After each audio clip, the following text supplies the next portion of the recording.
What's up? So today we will be discussing two biopics, Elvis and Blonde. Both films are directed by Australian gay men and recount the lives of pop culture icons from the 1950s.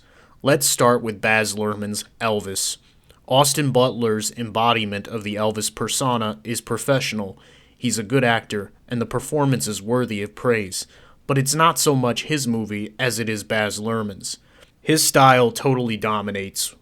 Every frame of this film pops out, demanding your awe. It's a bold film, and the first act moves very quickly, almost lackadaisically.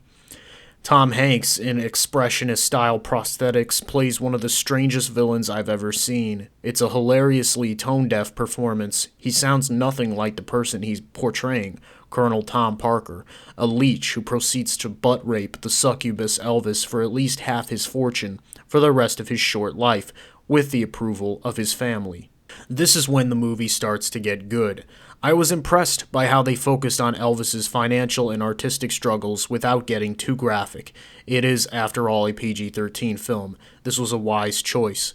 There are obvious problems with the film. Its tone is all over the place. The soundtrack is not very good, maybe because they couldn't afford all the royalties to Elvis's catalog. So instead, they insert these random remixes and redubs, one of them by Doja Cat, and it's the most off-putting choice they could have possibly chosen. It genuinely takes you out of the movie. There are little things like establishing shots of the Vegas hotel where Elvis is forced to perform near the end of his life that may have been trying to prove a point, but it just feels unnecessary. The film is also way too long, tries to focus too much on Tom Parker. We get it, he's supposed to be evil, or at the very least shifty in his financial deception, but Hanks goes way over the top and drags this movie down a peg. We also never really see Elvis's family life. There are only a couple of instances that imply he may have had a weird relationship with his mom, and Priscilla Presley's in one scene where she comes off as a stereotypical nag. It just throws the movie off.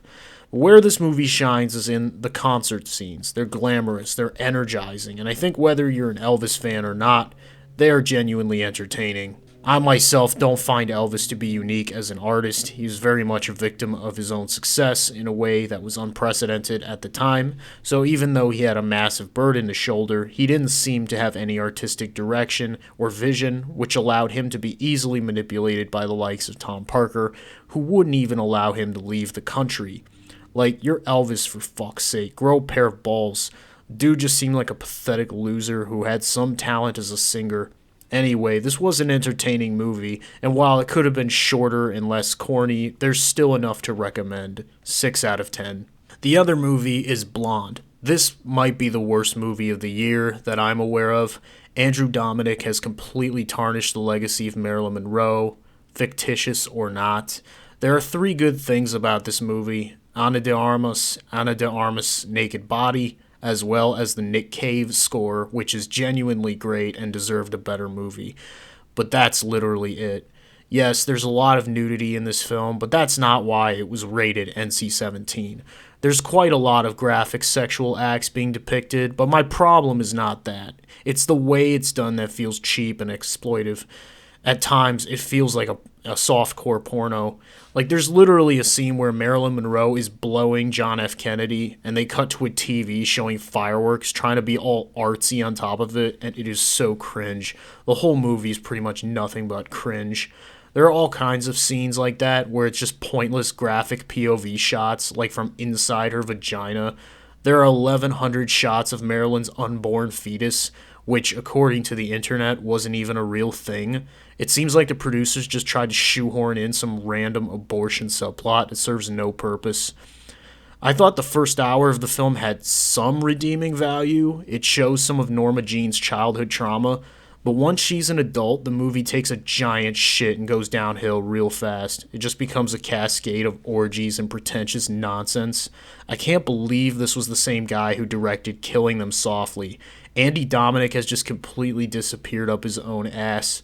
This movie is 3 hours of pointless suffering, kind of like the Passion of the Christ for Hollywood starlets. We see Marilyn call every man in her life daddy, which got old real fast. And Ana de Armas, to her credit, does give it her all. In almost every scene, she's crying or having some kind of emotional outburst, but the movie never gives any reason why we should feel what she's feeling. She just gets repeatedly assaulted by men and does drugs and falls down and has these random abortion fantasies.